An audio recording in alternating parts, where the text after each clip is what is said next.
Iran-US deal nears finish line, but Trump and Khamenei must say yes.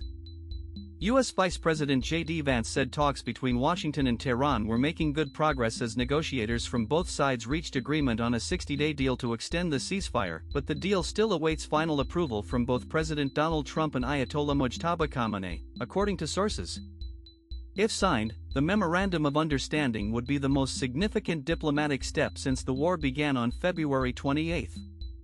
According to U.S. sources, the draft terms include unrestricted shipping through the Strait of Hormuz, Iran removing all mines from the strait within 30 days, a proportional lifting of the U.S. naval blockade as commercial shipping resumes, U.S. sanctions waivers to allow Iran to sell oil, Iran's commitment not to pursue nuclear weapons, and a U.S. commitment to discuss sanctions relief and the release of frozen funds.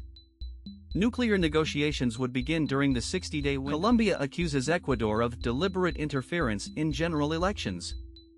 Colombia has rejected a move by Ecuador's president to eliminate tariffs on Colombian imports because of a commitment made to an opposition candidate. Bogotá. Colombia's government on Saturday rejected a move by Ecuador's President Daniel Noboa to eliminate tariffs on Colombian imports because of a tariff commitment made to an opposition candidate, calling it deliberate interference in the ongoing electoral process.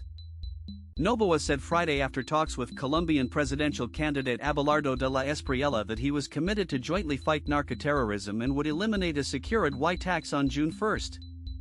Colombia's foreign ministry responded on Saturday by saying the repeal of tariffs imposed by Ecuador on bilateral trade stems from a resolution issued by the Andean Community of Nations and rejected its portrayal as a goodwill gesture by the Ecuadorian leader. Rwanda-Russia nuclear deal underscores Africa's shifting power balance. Kigali, Rwanda. Rwanda's new nuclear cooperation agreement with Russia may look technical on paper, focused on science, nuclear medicine and energy, but it signals a deeper shift in the geopolitical balance across Africa.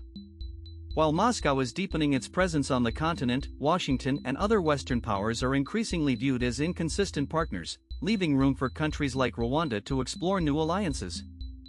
The agreement was signed on May 19 at the Nuclear Energy Innovation Summit in Kigali, where Rwanda's government emphasized its ambition to become a regional hub for technology, innovation, and advanced healthcare. The Memorandum of Understanding (MoU) covers nuclear medicine and broader cooperation in health and nuclear science, including potential research reactor projects and training programs. Rwandan government spokesperson Yolanda Makolo. Asia's defense summit opens with China and doubts about U.S. priorities topping concerns.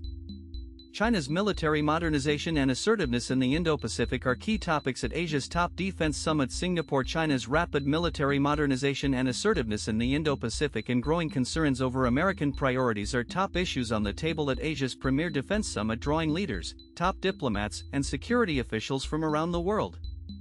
The Shangri-La Dialogue, hosted by the International Institute for Strategic Studies, also comes as the Middle East is increasingly on edge as new attacks have threatened the tenuous ceasefire in the Iran war.